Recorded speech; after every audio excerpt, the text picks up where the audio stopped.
Head Harvester Bill Armin here from the West Coast. Head Harvester Ed LaFlamme from the East Coast, and we have with us Chad Bruick from Indianapolis. We're at Equip Exposition here. What's it called? There it is. Wow. Exposition. And we found Chad here. We're going to have a little chat with Chad. He was just wandering around. Right, Bill? Is that right, Chad? I just wandered in from Indianapolis. So Chad, tell us, why did you come here? What are you doing here?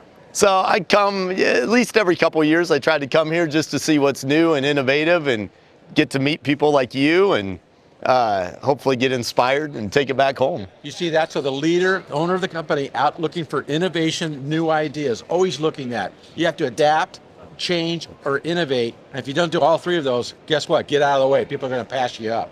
So Chad, what's on the agenda for your company? What are the top 2 or 3 things you're going to be focusing on for next year? So we've got a couple key things that we're focusing on this year. One is just our diversifying our revenue streams. So we really want to diversify our revenue and become more focused on reoccurring revenue, which for us, there's multiple facets to that. And the other thing is really solidifying and elevating our leadership team just to prepare us for additional growth. Wow, those are 2 really good things. So recurring revenue, right? Yeah. You do a lot of construction. That can go up and down depending on the economy, but recurring is where it counts. So tell us 2 or 3 recurrings that you're looking at. So one is property care. So we're a full service company. So we do everything from clean your swimming pool, mow your lawn, pruning, lighting, irrigation. And so for us, it's really focusing on those services. And we're kind of an all or nothing company. We're not going to mow your grass but not do something else. So it's really all or nothing for us. So it's about relationships. So we really want to just focus on strategic relationships to build that side of our company and create stability for the future. So now, I'm just curious of one thing.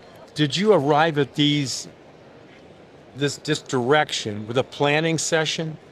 Did you have a formal planning session to do that? So we have weekly planning sessions, quarterly, annual, that's just part of our culture and what we do. Really? Yeah. And so what's that weekly and monthly look like? So we have weekly leadership meetings every Wednesday morning, but then we do it quarterly, annually. We shut down the whole office for a week. We take everyone off site, and we do all kinds of things from personal growth development to corporate planning and vision planning. And really try to engage the whole team and align the whole team on where we're going. Well, good. If you go to the Caribbean, you let me know so I can come too, okay?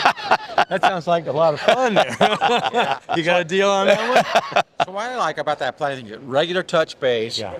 You're engaging your people, which puts them in part of your plan, the vision. You're the visionator, right? I am. Create that vision, get them people excited about it, get them engaged about it. What else you said? So recurring revenue, and you said leadership. Yes. Yes. What are you doing about developing your leaders? So leadership, one of the key things for us is really just making sure that they understand that they have the autonomy, the ownership, and title to their role, and that the buck stops with them. Oh, that's awesome. Gives them accountability. Yeah, and so, so many people, they hold on to leadership roles loosely. They never want to fully grasp it. And so we want to make sure that everyone, 1, feels empowered in that role, but 2, understand that the buck stops with them. Wow, that is good stuff. So good innovation, right? Switch more over to recurring revenue and develop your leadership and have a plan to get there. Sounds fantastic. Good stuff. Overall, how many team members do you have? About 140. 140, folks. That's a big one. That's a whopper. That is really good. Well, thank you, Chad, for having a nice chat with us. Yes. Thank you. Enjoy the show. Appreciate it. Head Harvester Bill Armin for the West Coast. Head Harvester Ed LaFlamme from the East Coast. Go out there and harvest your potential. You do some of the things Chad's doing, you'll be able to harvest your potential even better. Bet. You're doing great. This really sounds great.